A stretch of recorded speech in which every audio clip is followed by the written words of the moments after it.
Más de 84 millones de dólares en remesas enviaron los migrantes yucatecos a sus familias en el primer trimestre del año, lo que significó el 27% más en comparación con el mismo periodo de 2021, lo que representa la tendencia al alza, informó el director del Indemaya, Eric Villanueva Mucul. Este trimestre muestra una tendencia de crecimiento respecto al trimestre del año pasado, por las fechas decembrinas, que también hay más actividad económica en los Estados Unidos, etcétera, y se refleja en que los últimos trimestres son un poco mayor que los otros.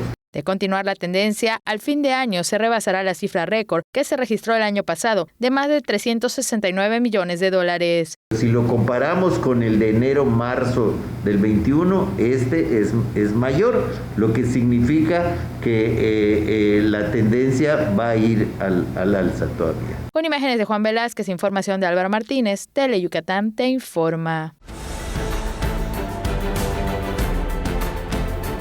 Tele Yucatán te informa, lunes a viernes 3 de la tarde. Síguenos.